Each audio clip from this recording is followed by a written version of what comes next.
NEET के बच्चे जब क्वालिफाई होते हैं तो पहले जो कितने एम्स थे और अब आंकड़े उठा के देखिए कितने सारे एम्स आ गए हैं। तो बच्चों के लिए तो विकास ही किया है ना एक तरह से, इतने सारे एम्स देख के मेडिकल की सीटें बढ़ गई।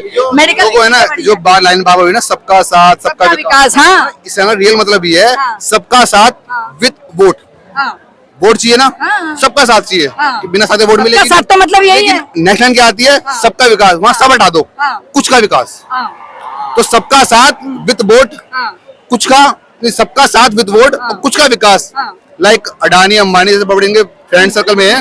अब गडकरी जी की बात, छोटी सी बात है इनकी, एथनॉल एथनॉल एथनॉल एथनॉल किसका अंडर माना चाहिए, पेट्रोलियम के अंडर माना चाहिए, है ना। लेकिन उनके ब्रांड एम्बेसडर कौन बने घूम रहे हैं, गडकरी जी। बेनिफिट कौन बता रहे हैं एथनॉल के, गडकरी जी। और जब उनसे पूछो इसका नुकसान क्या क्या है, सवाल मुझसे ही कर रहे हो आप, पेट्रोलियम मिनिस्टर से सवाल करो। तो जब आप ब्रांड एम्बेसडर बनने हो एथनॉल के, आपका बेटा चला रहा है फैक्ट्री एथनॉल की, तो सवाल जवाब देगा कौन, मतलब पैसा लेने के लिए तो आप हो, ठीक है, उस चीज को वाइड करने के लिए आप हो, लेकिन उसके जो लॉसेस हैं उसका सवाल करोगे तो आप कहते हो कि पेट्रोलियम मिनिस्टर के पास जाओ। बेवकूफ है कि जनता, क्या हो क्या रहा है, मतलब जो चाहो वो बोल रहा है। अगर इस टाइम पर वाला हाल हो रहा है कि अगर ये कह रहे हैं ना कि आज दिन नहीं है रात है, दिन को रात कह रहे हैं, तो कुछ लोग तो यूं कह रहे हैं कि हाँ सही कह रहे हैं, रात ही होगी, रात ही होगी शायद, क्या पता, क्या पता लाइट जल रही हो, रात ही होगी। अगर रात तो कह रहे ना दिन है, शायद 12 लाख होंगे। तो मतलब इतना अंधभक्ति में इंसान इतना डूब चुका है, उसको ए को ए नहीं, उसको ए वी कह रहा है, यार ये ए नहीं है, ये वी है, ये गलती से उल्टा हो गया यार। ये लेकिन बीच में लाइन भी तो है ए के लिए, वो हट जाती है ना, कुछ भी हो सकता है ma'am, everything is possible in this government. Modi है तो ये तो बहुत अच्छी बात है। तो फिर वो लाइन हट सकती है, बच्चों की मौत मुमकिन है ना, मौत मुमकिन है। कल पटना में वन ऑफ द अक्यूज्ड, उसको बेल मिल गई पटना हाईकोर्ट के द्वारा, इसी नीट पेपर स्कैम में वन ऑफ द अक्यूज्ड तो मोदी है, तो मुमकिन है मैम, समझिए इतने बड़े स्कैम हो रहा है, पूरा का पूरा पेपर फूट गया है, तो अभी एक्शन नहीं। Ma'am I am one of the whistle blower, जो गुजरात में साइबर सेल में एफआईआर हुई है उसका विसल ब्लोअर मैं हूँ। वो नीट का जो टेलीग्राम स्कैम है, जो टेलीग्राम बैन कराने के लिए जो ईमेल डाला था, उसका विसल ब्लोअर में हूँ।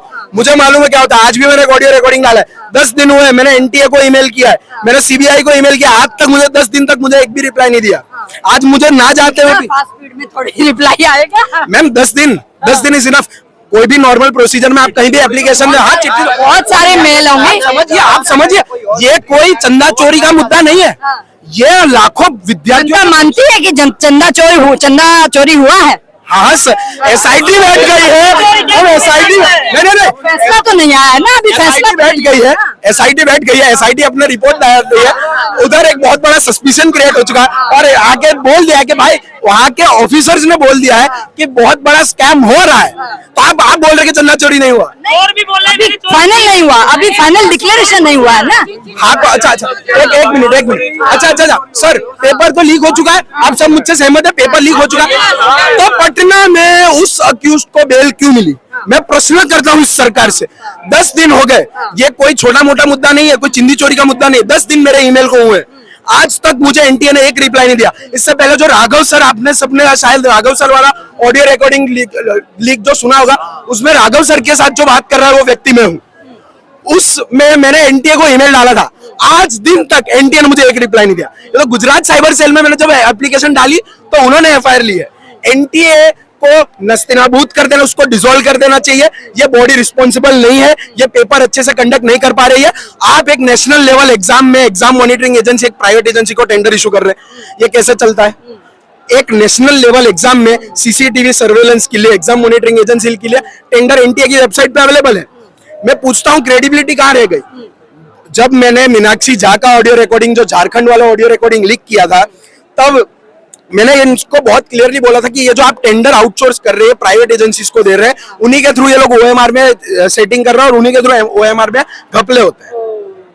क्योंकि स्ट्रॉन्ग रूम तक ले जाने तक के ओएमआर की जो जिम्मेदारी होती है वो एग्जाम मॉनिटरिंग एजेंसी की होती है। और यही चीज सर इलेक्शन में भी होती है, सेम चीज इलेक्शन में भी होता है। हर इलेक्शन में बीजेपी का जब से सरकार बनी है, जब से नरेंद्र मोदी सत्ता में है, तब से यही करते हैं। नीट की बात हो रही है, इलेक्शन भी साथ में ले आओगे, कहाँ सरकार को घेरोगे? कहाँ सरकार को? बीजेपी की सरकार नहीं होती तो आज ये नौबत नहीं आती, और मुद्दे को नौजवान को सत्ता रोड पर आने की जरूरत नहीं होती। मैडम आज मैं 10 साल से भटक रहा हूँ। 2014 में मैंने मैट्रिक का एग्जाम दिया था, फेल हुआ था, उसके बाद से आज तक भटक रहा हूँ 10 साल से। मैं भी, एक मेरे पिता भी टीचर हैं और मेरे 6 भाई, मेरे बड़े भाई भी टीचर हैं। और भी इंजीनियरिंग मैकेनिकल और अदर इसमें है, लेकिन मैं फेल होने के कारण मेरा फ्यूचर बर्बाद हो गया। मैंने कई जगह ट्रायल किया, लेकिन कहीं कोई नहीं। दोबारा एग्जाम दे लेते ना। मैंने छोड़ दिया ना, सिस्टम ही ऐसा है। मुझे मालूम है कुछ नहीं होने वाला है, क्योंकि आज पूरा भारत जानता है, आज पूरा भारत जानता है। एग्जाम दे देते हैं तो पेपर फूट जाता है, और मेरिट भी ले आते हैं तो सीटें कम पड़ जाती है। नीट का कहाँ कम पड़ जाती, इतने सारे एम्स खोल तो दिए, इतने सारे एम्स खोले तो हैं। आप रुके भाइयों, मैं गुजरात से आता हूं, मैं अहमदाबाद से हूं। मैंने 2023 में और 24 में नीट की परीक्षा दी है, और मैं बोलता हूं कि मेरे दोस्त को 600 मार्क आए, उसको गुजरात के number 1 medical college BJ medical college में मिल गया। वो भी जनरल है, मेरा दूसरा दोस्त भी जनरल है। दूसरे दोस्त को आए 572 मार्क्स, 30 मार्क का डिफरेंस। उसको GMERS में लेना पड़ा 27 लाख रुपए 1 साल की फीस। ये कहाँ जस्टिफाइड है? सीटें नहीं है। बीजे में आपकी टॉप की स्टेट की कॉलेज इसमें 200-250 सीट होती है, वहां उसके कंपैरिजन में 20 लाख बच्चा बैठता है इस पेपर में। ये कहाँ से जस्टिफाइड है? सरकार को हमेशा कुछ पक्ष को रिजर्वेशन पे खेलना है, कुछ पक्ष को प्राइवेटाइजेशन पे खेलना है, बट किसी को जो रिसोर्स है उस पे बढ़ाने पे बात नहीं करनी है। आप समझिए, ये सब अगर नहीं होता, अगर रिसोर्सेज नहीं होता, पेपर लीक की जरूरत कब पड़ी? आप समझिए, किसी ने पेपर खरीदा क्यों, किसी ने पेपर चोरी क्यों किया? क्योंकि ये एग्जाम टफ है क्रैक करना, ये पेपर, इसमें सीटें नहीं मिलती है। और मैं तो बोलता हूं कि वो लोग नपुंसक है, वो लोग नामर्द है, वो लोग जो पेपर फोड़ते हैं और जो पेपर खरीदते हैं, उनसे बड़ा देशद्रोही कोई नहीं है। और ये एनडीए जैसी एजेंसी, खरीदने वाला ना हो तो बेचने वाला ना, और बेचने वाला ना हो तो खरीदने वाला नहीं होता। अरे मैम, पर सुविधा ही क्यों खड़ी करनी है? मैं तो बोलता हूँ, और एनडीए जैसी एजेंसी, फेलिंग एजेंसी, उन पे भी बड़ा धाग है। ये लोग देश में बड़ा धब्बा है। एनडीए को इमीडिएट बेसिस पे डिसॉल्व करना चाहिए। जी। और कोई बोल